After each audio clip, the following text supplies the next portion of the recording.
Ma'am, let's try.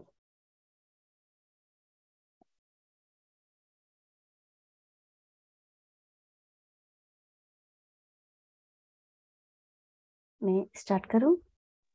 Yes ma'am, शुरू करिए ma'am.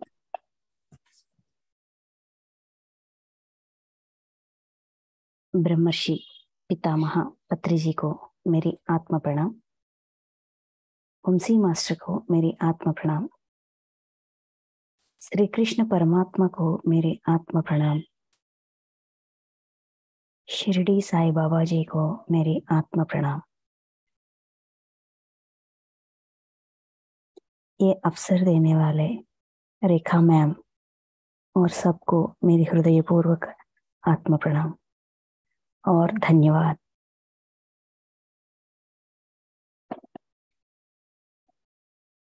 आज हम शिरडी साई के 11 सूत्र वचन जो उनके जीते जी जब वो इस भूमि पर, इस धरती पर जीते जी सबको ज्ञान बांटते थे। सबके बीच में जो भी दूरियां थी, अनबंध थी, वो अनबंध को मिटाने के लिए, वो भी मुस्लिम और हिंदुओं के बीच जो अनबंध थी वो इतना इतना बढ़ गई, इतना बढ़ रही है कि एक आदमी दूसरे आदमी के साथ भेदभाव, जैसे कि शत्रु भाव रखकर अपने आप को पीड़ा देना, जो बाजू में जो हमारे सामने हैं उनको भी पीड़ा देना, ऐसा स्वभाव हो गया था। उस स्वभाव से सच का परिचय करके उस स्वभाव से बाहर निकालने के लिए शिरडी साई का अवतार हुआ था। शिरडी साई अपने जीते जी बहुत सारे उनके पास बहुत सारे भक्त आते थे, बहुत सारे साधु संत आते थे, बहुत साधारण लोग आते थे, पंडित आते थे, पामर आते थे, ऐसा बहुत ज्ञानी भी आते थे और जिसको कोई ज्ञान नहीं है वो भी आते थे। सब उनको देखकर, उनके पास थोड़े समय बिताकर उनको बहुत शांति मिलती थी। जो भी बाबा उनसे कहते थे, सलाह देते थे, सूचना देते थे, उन सलाह और सूचनाओं से वो संतुष्ट होते थे, बहुत खुशी महसूस होती थी। उनको वो अच्छी तरह मानते थे। जो भी बाबा कहते थे उनसे, साई उनसे कहते थे, उन सारे सूत्र सलाह मानते थे और निभाते थे, उनको निभाते थे। इसीलिए ऐसे कही हुई बहुत बार या बहुत महत्वपूर्ण से कही हुई वचनों को गुल मिलाकर इकट्ठा करके ये एकादशी सूत्र बोलते हैं। ये एकादशी वचन जो शिरडी साई ने अपने मुंह से सबको दिया, वही पारमार्थिक मतलब ब्रह्म ज्ञान, मतलब एक मनुष्य अपने निजी जीवन को खुशी खुशी बिता सकते हैं। जो भी कष्ट या विचार या पीड़ाएं उनको है, उस पीड़ाओं से कैसे निकले, कैसे बाहर आए, कैसे उनको उनसे लिपटे, अच्छी तरह से, सिंपल तरह से, ये वचन उसका मार्ग है। ठीक है, हमने पहली वचन के बारे में हमने बात की और उसमें हमें क्या सीखना है, उसके अंदर छुपी हुई ज्ञान क्या है, हमने इसका परिचय हुआ। अभी दूसरी वचन, पहले मैं इसको तेलुगु में बोलूंगी, उसके बाद हिंदी में बता दूंगी। ठीक है, क्योंकि मेरी भाषा और सीख सब तेलुगु में है, इसीलिए उसी वचन को, जो वचन शिरडी साई का है, वो तेलुगु में ही मैं कंफर्टेबल हूँ। ठीक है, ఆర్తులైననేమి నిరుపేదలైననేమి ద్వారకామాయి ప్రవేశమొనరించినంతనే సుఖ సంపదలు పొందగలరు. इसका मतलब ये है, जो भी अर्धार्ध है और जो भी गरीब है, अगर हम गरीब है या अर्धार्ध है, हमें कुछ चाहिए, जैसे भी हम जैसे भी हो, हम अगर द्वारका माई, साई का जो मस्जिद था ना, उसको द्वारका माई बुलाते थे, है ना। माई माई कह के बुलाते, माई मतलब माँ। द्वारका माई में प्रवेश करने से ही उनको सारे सुख और संपद प्राप्त होती है। ये साई का वचन है, ठीक है। ये ऐसा ही वचन है, दूसरी वचन, साई का दिया हुआ दूसरी वचन। जैसे भी लोग हो, मतलब जो गरीब है, अमीर है, किसी को कुछ चाहिए, चाहने वाले को आर्त बोलते हैं ना, अर्धार्ती बोलते हैं ना, उन जो भी हो, तुम्हें जो भी चाहिए, तुम्हारी स्थिति से, मतलब हमारी स्थिति से कोई लेन देन नहीं है। अगर हम द्वारका माई में प्रवेश करेंगे, द्वारका माई में प्रवेश करेंगे, हमको सारे सुख और संपद का प्राप्त होगा। ये दूसरी वचन है, ठीक। अभी इसके अंदर छुपी हुई ज्ञान रहस्य क्या है? पहली, ये तीन, ये इस वचन को हम तीन भाग कर लेंगे, ठीक है। पहली पहली ये है कि आर्तुलैननेमि निरुपेदलैननेमि, मतलब जो भी मांगने वाला, आरती मीन्स आर्तुलु मीन्स मांगना, भगवान मुझे ये चाहिए, भगवान मुझे वो चाहिए, ऐसा मांगने वाला। नेक्स्ट, निरुपेद मतलब भिखारी, जो बहुत गरीब है, भिखारी है, ऐसा ऐसा स्थिति। ये दोनों हम जैसे भी हैं, हम अगर द्वारका माई, इस वचन का महत्वपूर्ण वर्ड ये है कि द्वारका माई मतलब माई, द्वारका माई मतलब माई, माई मीन्स माया, माया। बाबा जब थे, उनको वो द्वारका माई, उस मस्जिद को माँ कहकर बुलाते थे, है ना, माँ कहकर बुलाते थे। ये सबको आश्रय देगी, ये सब कहते थे। हमें इसका अंदर का विषय क्या है, छुपी हुई विषय क्या है, मतलब माया, मोह, माया कहते हैं ना। अगर हम अपनी माया से उठकर, मतलब अपनी माया को हटाकर देखें, तो कोई मतलब कोई नीच नहीं है, कोई धनिक नहीं है, कोई भिखारी नहीं है, कोई मांगने वाला नहीं है, कोई ऊपर है नहीं है, कोई नीचे सॉरी, कोई नीचे नहीं है, ऐसा कोई भेदभाव ही नहीं है। पूरा भेदभाव मिट जाएगी। कब मिटेगी? जब हम अपनी माया को निकालेंगे, तब हम द्वारिका में प्रवेश करेंगे। द्वारिका मतलब आत्मा, द्वारिका मतलब आत्मा, हमारी आत्मा। जब हम अपनी ये देह स्थिति को नजरअंदाज करके, हम देह, ये इस शरीर के स्थिति को नजरअंदाज करके, मैं शरीर ही नहीं हूं, शरीर से ऊपर मैं एक आत्मा हूं, शरीर का भावना ही माया है ना, शरीर का भावना ही माया है। इस माया को नजरअंदाज करके, माया को अलग से देखने से और अलग से रखने से हमको ये एहसास होगा कि हम एक आत्मा हैं। पूरे भगवत गीता में कृष्ण भगवान यही कहते हैं, तुम एक आत्मा हो, तुम एक आत्मा हो, तुम एक आत्मा हो। यही सिखाते हैं। क्यों सिखाते हैं? कि अगर हम अपने आप को आत्म स्थिति में देखें, तो ये सारी भेदभाव, अपना पराया, इस जाति का, इस रिलीजियन का, ये सब भेदभाव सब हट जाएंगे। हटकर हम सब एक हो जाएंगे।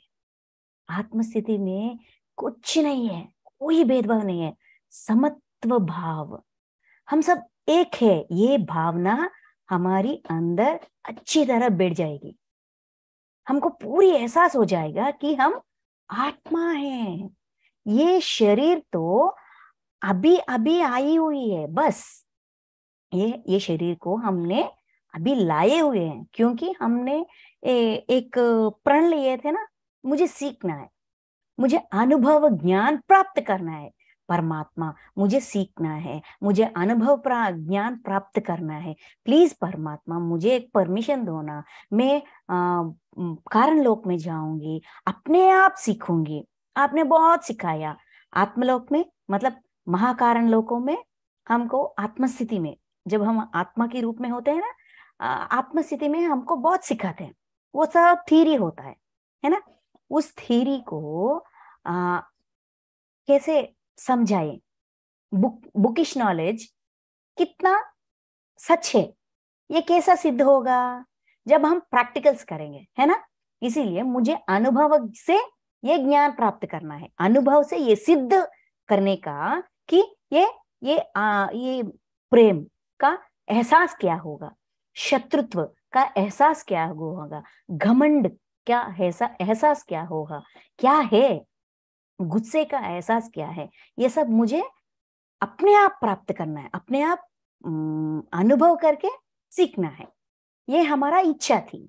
इस इच्छा से हमने जीवात्मा बनकर, आत्मा तो हमेशा महाकारण लोकों में ही होती है, वो नीचे नहीं आती, कारण लोकों में नहीं आती, वो अपनी अंश मतलब जीवात्मा को कारण लोकों में भेज दी है।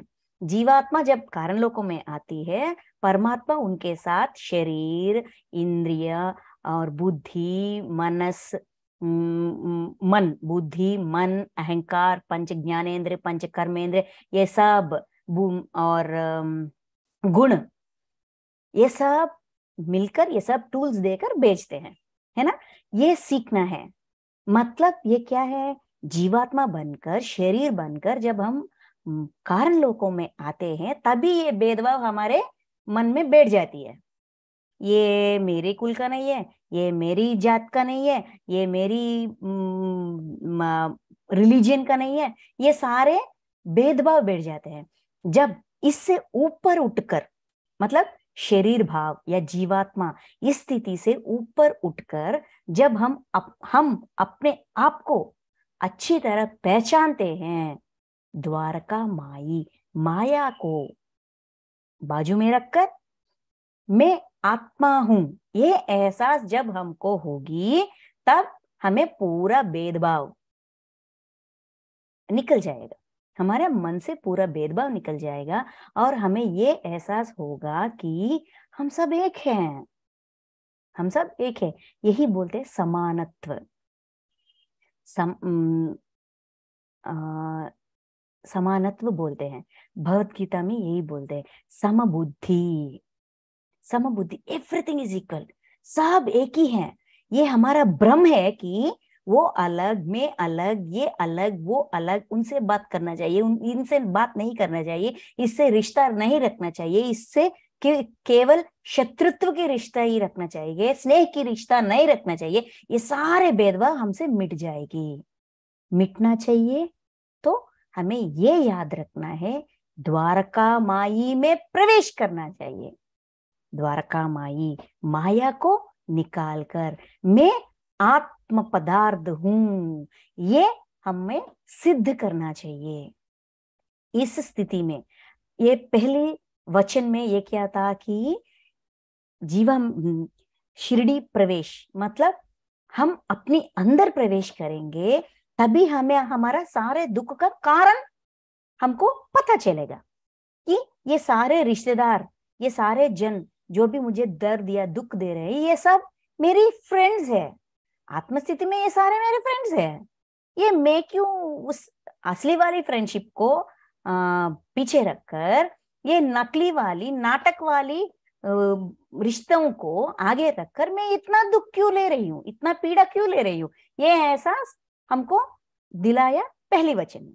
दूसरी वचन में एक स्टेप आगे निकलकर, एक स्टेप ऊपर होकर, हम आत्म पदार्थ हैं, हम आत्मा है, ये हमको सिखा रहे हैं। शिरडी साई हमको ये बात सिखा रहे हैं, क्योंकि अगर आत्मस्थिति में, क्योंकि आत्मस्थिति पे हम सब एक ही हैं, कोई भेदभाव नहीं है। ठीक है। तीसरी बात ये है, अगर ऐसा हमारा भावना कि भेदभाव नहीं है, हम सब एक ही हैं, हाँ, ये हमारा, अगर हम ये बात को अच्छी तरह पहचानेंगे, आजमाएंगे और विश्वास करेंगे उस सच को, अगर हम अपना सच मानेंगे तो हमें सुख और संपत्ति प्राप्त होगी। क्योंकि जब, अगर हम, फॉर एग्जाम्पल, एक उदाहरण के लिए, अगर हमें, हाँ, अगर मैं हूं ना, अगर मैं अपने पति को पति के रूप में देखूंगी तो मुझे डांट रहा है, या मेरे को कोई महत्व नहीं दे रहा है, मुझे अपनी गौरव नहीं दे रहा है, कोई मुझे एक हमेशा डांटना या चार बातें सुनाना ऐसा कह रहा है, ये मैं ऐसा ही सोचूंगी। अगर मैं देखूंगी कि वो भी एक आत्मा है और मैं भी एक आत्मा हूं, जो भी वो कह रहा है, जो भी वो कर रहा है, वो उसका डिजाइन से कर रहा है, उसका जन्म प्रणाली का वो है, मतलब उसका जन्म लेने का वो डिजाइन ही वही है। उस डिजाइन से, क्योंकि वो ऐसा कर कर वो कुछ सीख रहा है, वो कुछ अपने आप, अपने में कुछ सीख रहा है। अगर मैं ये सच मानूंगी, ये जो असली सच है, वो जब मैं मानूंगी तो मुझे ये पूरा वहम जो भी है, पति है, डांट रहा है, ये पूरा वहम मिट जाएगा। और जब ये वहम मिट जाएगा, क्या मिलेगी? सुखी प्राप्त होगी ना। आत्मस्थिति में ही हम अपने सारे कर्मों का जो भी दिक्कत या दर्द या पीड़ा हम सह रहे हैं, उनका कारण हमें मिलेगी। क्यों देखना है? क्यों आत्मस्थिति में देखना है? क्यों अपने आप को, इतनी सुंदर शरीर है, इतनी सुंदर रूप है, ये सब छोड़कर मैं आत्मा हूं, ये बात को मुझे क्यों मानना है? क्योंकि अगर मैं ये बात को मानूंगी तो मुझे परमात्मा ये सच दिखाएगा कि उसका ऐसा बर्ताव के पीछे क्या कारण है, वो कारण मुझे दिखाएगा। देखो, उस पिछली जन्म में या गुजरी हुई जन्मों में तुमसे, तुम्हारी वजह से उसने इतनी पीड़ा पाया था। वो पीड़ा जो भी तुमने उसको दिया, वही वो तुम्हें लौटा रहा है, क्योंकि तुम्हें उनका एहसास नहीं है। जब मुझे वो एहसास होगा, तब मैं, क्या मैं, मुझे वो दुखी होगा? मैं, ये सच जब मेरे सामने आएगी, जो भी बात वो कर रहा है, जो भी चार बातें सुना रहा है, या जो भी मुझे अहंकार से या अधिकार से, तुम्हें ऐसा ही करना चाहिए, वैसा ही करना चाहिए, ऐसा रूल्स एंड रेगुलेशंस, ये नियम निबंधन करके मुझे बांध रहा है, क्योंकि मैंने ऐसा ही किया, इसीलिए वो ऐसा कर रहा है। इसमें क्या, कौन सी पहाड़ है जो मुझे इतना दर्द से ना, दर्द एहसास करने की क्या बात है? ऐसा मुझे, ऐसा मैं बहुत इजी तरह ले लूंगी, बहुत सिंपल तरह से मैं वो स्वीकारूंगी, उनकी बर्ताव को स्वीकारूंगी। जब मुझे ये पता चलेगा, आत्मस्थिति में हम दोनों के बीच में एक एग्रीमेंट है, मैंने उनको दर्द दिया, वो दर्द वो मुझे लौटा रहे हैं, वो भी जितना मैं दिया उतना नहीं लौटा रहे, सिर्फ 20% ही दे रहे हैं। वो भी क्यों दे रहे हैं? सीखने के लिए।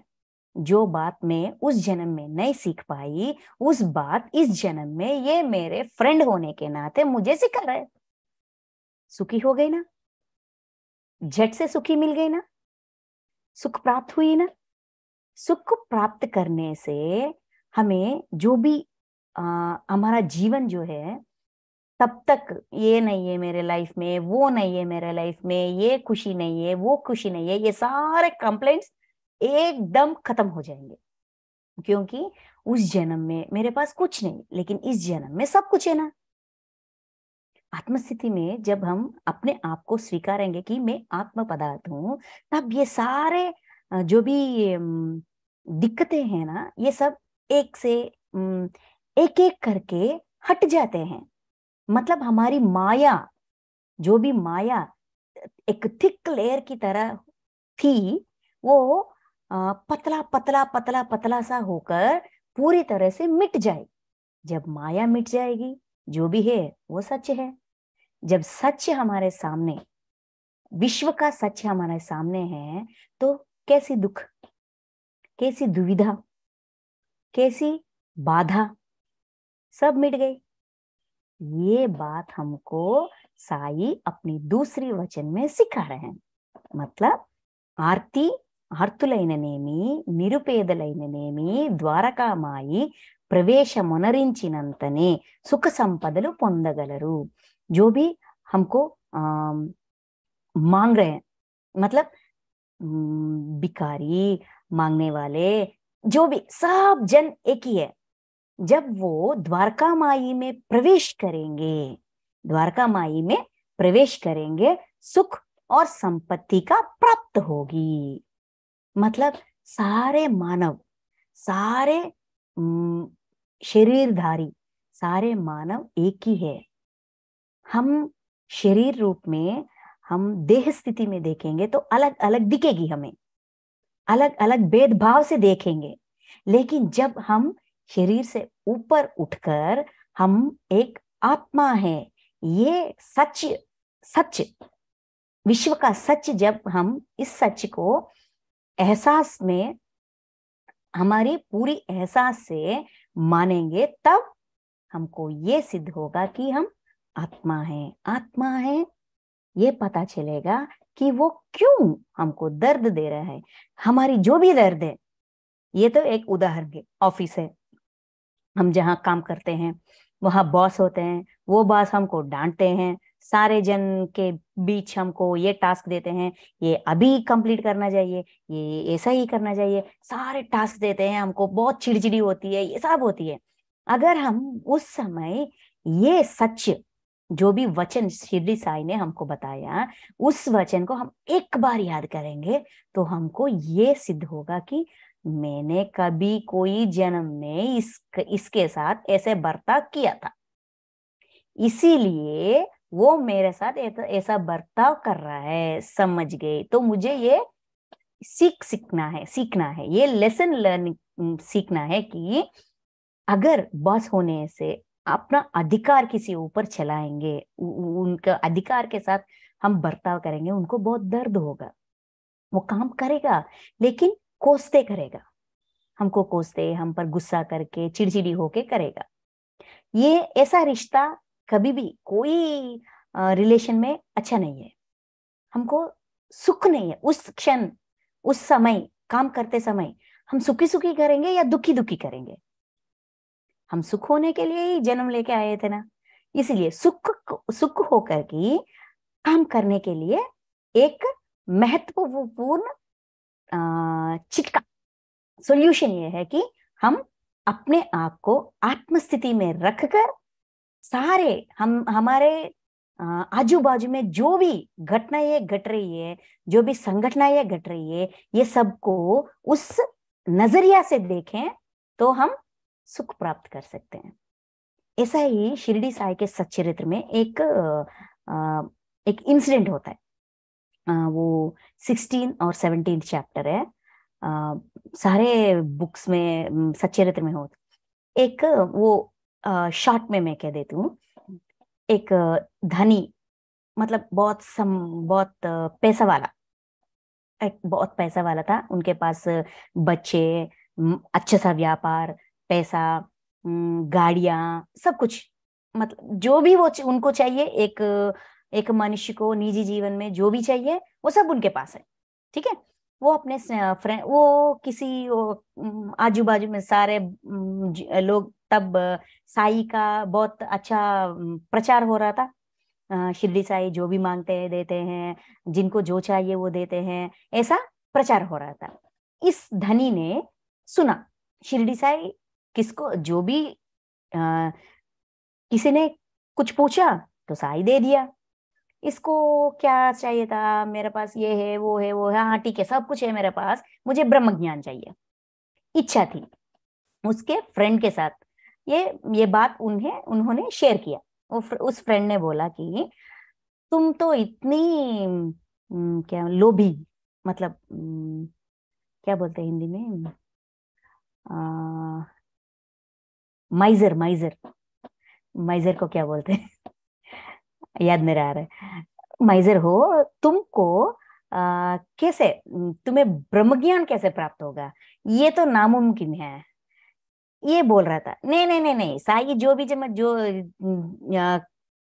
कंजूस, यस थैंक यू मैम, कंजूस। अगर तुम इतना कंजूस हो कि तुम्हें ब्रह्म ज्ञान कैसे प्राप्त होगा, तुम आप किसी के लिए कोई दान नहीं करते, कोई कुछ सहाय नहीं करते, कुछ भी नहीं करते, अपने पास से पैसा भी तुम किसी को नहीं देते, सलाह भी नहीं देते, तुमको ब्रह्म ज्ञान कैसे देंगे। नहीं नहीं नहीं, साई देंगे, मैं चले जाऊंगा। ऐसा सोचकर उसने वो शिरडी आया था। ठीक है, साई के पास आया था, सभा में बैठा था। साई से पूछा, साई मुझे ब्रह्म ज्ञान चाहिए, मैं आने जाने के लिए टांगा बुक करके आया हूँ, आप मैं यही बैठूंगा, आप फटाफट मुझे ब्रह्म ज्ञान दे दीजिए, मैं लेके चले जाऊंगा। ये उनका इच्छा था साई के साथ। साई ने बोला, अच्छा साहब, मेरे मेरे पास जो भी आते हैं, धन मांगते हैं, बच्चे मांगते हैं, सुख मांगते हैं, ये सब भौतिक जीवन में जो भी चाहिए वो मांगते हैं, किसी ने अब तक मुझे ब्रह्म ज्ञान का प्राप्त नहीं, मांग किसी से भी मेरे पास नहीं आया था। मैं जरूर दूंगा मेरे दोस्त, मैं तुमको जरूर ब्रह्म ज्ञान का पाठ पढ़ाऊंगा, मैं तुमको जरूर दूंगा। अच्छा बेटो, आजा आजा बेटो, ऐसा कह के साई ने उनके पास इनको बिठा दिया। बिठाकर ये बातों बातों में उलझाकर एक छोटा बच्चा को पास बुलाया। वहां एक नंदू, नंदू कहकर एक मिठाई वाला था। तुम उस बच्चे को बुलाकर तुम नंदू के पास जा, 5 रुपया मांग कर लेके आना। ये बच्चा गया और फटाफट वापस आ गया। नंदू का दुकान बंद है, इसीलिए पैसा नहीं लाया। फिर उसके बाद एक और जन के पास बेचा था। साई ने, अच्छा ठीक है, इनके पास जाओ और इनके पास से 5 रुपए लेके आओ। तो ये बच्चा उनके पास भी जाएगा और फटाफट वापस आ जाएगा। आने गया। फिर साई ने 3 लोगों के पास भेजा उस बच्चे को 5 रुपए के लिए। ये बच्चा चले जाता था और आता था, जाता था और आता था, नहीं पैसा नहीं है, वो नहीं है, वो आदमी नहीं है, पैसा नहीं है, ऐसा कहकर आता था। ये धनिक जो आया था ना, धनी, वो चिड़चिड़ी हो रहा था। बाबा मुझे जाना है, अभी समय हो रहा है, आप अर्जेंट, आप फटाफट मुझे ब्रह्म ज्ञान ज्ञान दीजिए, मैं चले जाऊंगा। तब साई बोलते थे, यहाँ जो भी मैं कर रहा हूँ ये सब वही तो मैं कर रहा हूँ, ब्रह्म ज्ञान ही तो कर रहा हूँ।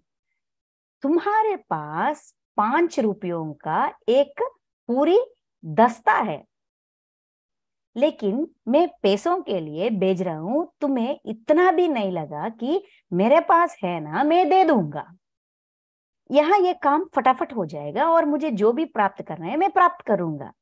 ऐसा तुम्हारी अंदर एक भी भावना नहीं थी, देने का इच्छा ही नहीं थी। जो आदमी जिन्हें छोड़ना है वो नहीं छोड़ेगा, नहीं छोड़ सकता, वो उसका उससे वो ब्रह्म ज्ञान कैसे प्राप्त करेगा। क्या छोड़ना है? पंच प्राण, पंचेंद्री, मन, बुद्धि, अहंकार। ये 5 रुपयों का लेन मैं मांग रहा हूं। तुम्हारे पास बहुत है लेकिन तुम नहीं दे पाए। अगर तुम ये नहीं दे सकते तो तुम्हें ब्रह्म ज्ञान कैसे प्राप्त होगा? सोचा तुमने कभी? हमारे पास जो भी है उनको देना, समझना, ये है ब्रह्म ज्ञान। मतलब विश्व का सच। मैं एक शरीर हूं, ये पैसा मेरा है, ये इंद्री मेरे है, ये धन दौलत पत्नी बच्चे, ये सब मैं इनको छोड़ने से ही ब्रह्म ज्ञान प्राप्त होगा। क्योंकि ये सब मतलब छोड़ना, मतलब ये सब छोड़ छाड़ कर हिमालयों में जाकर बैठ के ध्यान करे, ये उनका मतलब नहीं था। मतलब ये सारे वस्तुएं, पंच प्राण, पंचेंद्री, बुद्धि, मन, अहंकार, ये सब मेरा दिया हुआ है। परमात्मा ने मुझे ये सब दिया क्योंकि मैं अनुभव ज्ञान प्राप्त कर सकूं और कुछ अच्छी तरह से सीख सकूं। सीखकर ये अनुभव ज्ञान प्राप्त करके मैं अपनी आत्मा का स्थिति एक एक स्टेप बढ़ सकूं। इसलिए परमात्मा का दिया हुआ चीज है ये। इसीलिए अगर हमें ब्रह्म ज्ञान प्राप्त करना है, ये मेरा मेरा नहीं है, मेरा दिया हुआ है। इसका इस्तेमाल करूं, जितना चाहे उतना इस्तेमाल करूं। अगर इसका इस्तेमाल हो गया, जितना हो गया, बस बाजू में रखूं। देखिए, ये पेन है ना मेरे पास, ये पेन जब ये पेन का इस्तेमाल जब होगा, जब मुझे लिखना है। लिखना है तो पेन उठाऊंगी, जो जो चाहिए वो लिखूंगी। लिखने के बाद क्या करूंगी? वापस अपनी जगह रख लूंगी। ऐसा ही हमें अपने मन, बुद्धि, अहंकार, इंद्री, पंच प्राण, ये सब को जब इस्तेमाल करना है तब इस्तेमाल करें और फिर वापस रख लें। ये इस्तेमाल करने के लिए भगवान ने मुझे दिया, इसके लिए कृतज्ञता, धन्यवाद परमात्मा। ये सब मेरे पास है, इसीलिए मैं कुछ सीख पाई। जो भी हम लेके जाएंगे सिर्फ अपनी सीख ही लेके जाएंगे, है ना। ये बात साई हमको ये दूसरी वचन में पढ़ा रहे हैं, सिखा रहे हैं कि अपनी माया मोह, इनको ज्यादा मतलब इनको जरा सा हटके, इनसे हटके एक बार देखो। एहसास करो कि आत्म स्थिति में सब एक ही है। ये पूरी भगवत गीता में कृष्ण परमात्मा यही सिखाते हैं, तुम आत्मा हो, तुम आत्मा हो। इसीलिए ये देह का भ्रांति छोड़कर देखो, सब समझ आएगा। पूरा विश्व का ज्ञान समझ आएगा, पूरे रिश्तों का ज्ञान समझ आएगा। ये रिश्ता मुझसे क्या मांग रहा है, क्या सिखा रहा है। ये रिश्ता, ये सिचुएशन, ये संगठना क्या सिखा रहा है। सिर्फ हम उसी को देखेंगे, हमारा नजर सिर्फ उसमें ही होगी। इसके लिए क्या करना है? हमें हमेशा जीरो स्टेट में रहना है। मतलब ध्यान में जब हम ध्यान करते हैं, सारे सोच विचार को बाजू में रखकर सिर्फ अपनी ऊर्जा से या अपनी परमात्मा से कनेक्ट हो जाएंगे, है ना। वही स्थिति जब हम आंख बंद करके ध्यान स्थिति में, ध्यान में जो भी स्थिति हमको अनुभव है, वही स्थिति को निजी जीवन में भी लाना चाहिए। निजी जीवन में आंख बंद करना ये सब मुमकिन नहीं है, लेकिन सोच और विचार को बंद करना मुमकिन है। जो भी काम हम करते हैं उसी काम पर अगर हमारा ध्यास होगी पूरी तरह से, गिव योर 100% बोलते हैं, है ना। 100% बुद्धि, मन, इंद्री सब एक ही काम में लग गए तो हमारा मन दूसरी बात की तरह, दूसरी बातों में की सोच और विचार नहीं करेगी। क्योंकि हमने उनको सिखाया, यहाँ रहो, सो पूरी दुनिया का बातों में अपनी चालू रहो, ये सब हमने सिखाया। अभी हमें वो सीख को बदल दे लेंगे।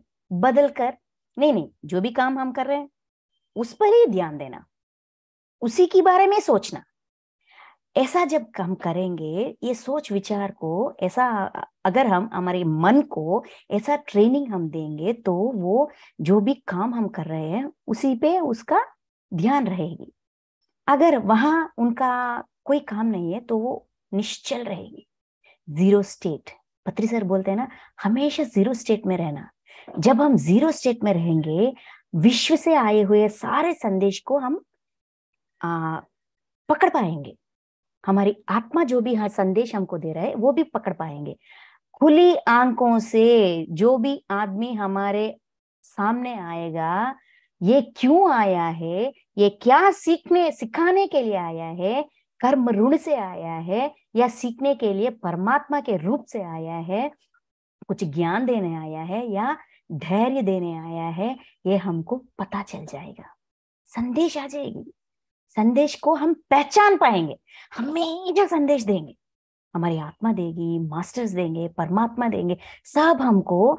हमारी जो भी इच्छा है, ये सीखना है, ये पढ़ना है, ये काम करना है, ये ध्यान में बैठना है, ये पुस्तक, ये बुक का अध्ययन करना है, इसमें जो भी डाउट है इसका मतलब क्या है। अगर हम एक बार सोचेंगे, अगर हम जीरो स्टेट में रहेंगे, फटाफट आंसर आता है, फटाफट उसी क्षण हमको रिप्लाई मिलती है। अगर हम सोच विचार में होंगे, कहीं कहीं की इधर उधर की बातों में होंगे, तो वो लोग मतलब मास्टर्स हमको संदेश देते ही होंगे, लेकिन हम रिसीव नहीं कर पाएंगे, वही दिक्कत है।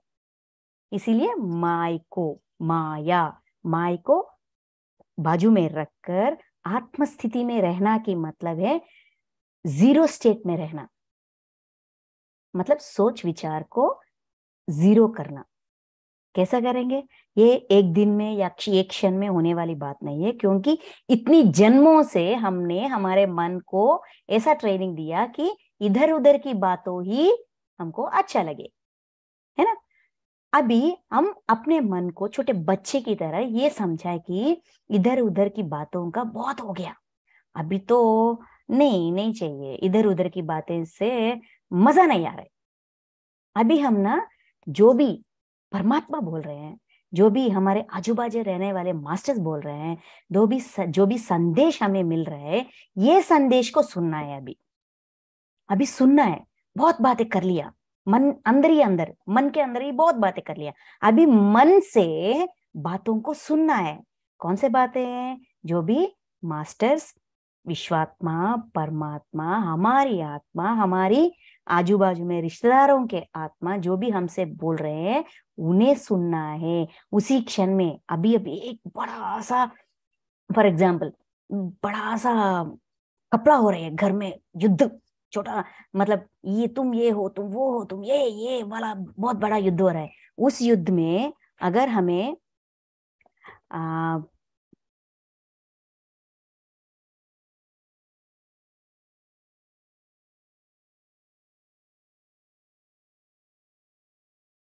उस युद्ध में अगर हमें ये समझाए, ये बात सिद्ध हुई कि क्यों हो रहा है, इस समय से, इस सिचुएशन से मुझे क्या सीखना है, ये ऐसे बातें क्यों कर रहा है, ये ऐसे बातें क्यों कर रहे हैं, ये ऐसा आरोप क्यों लगा है।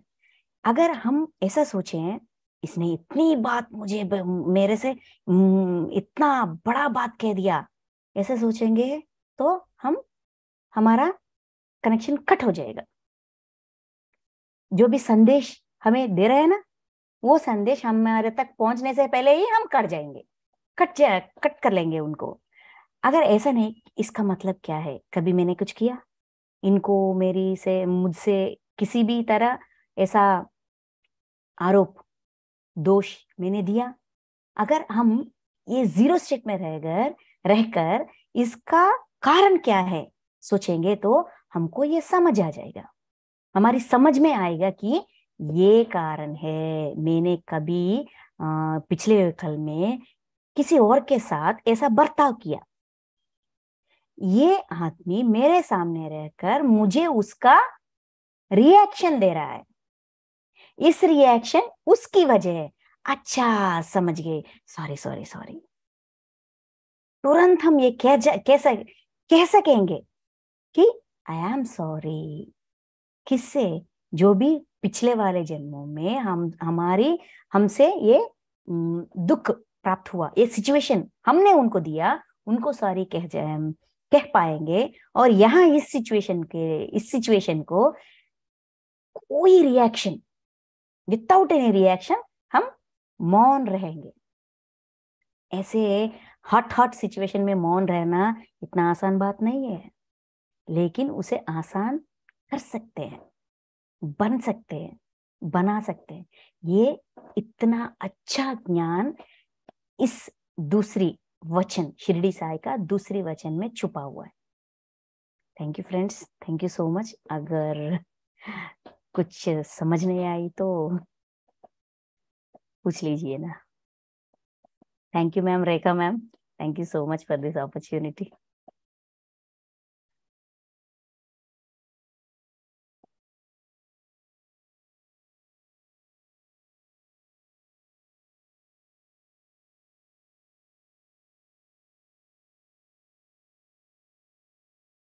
रेखा मैम,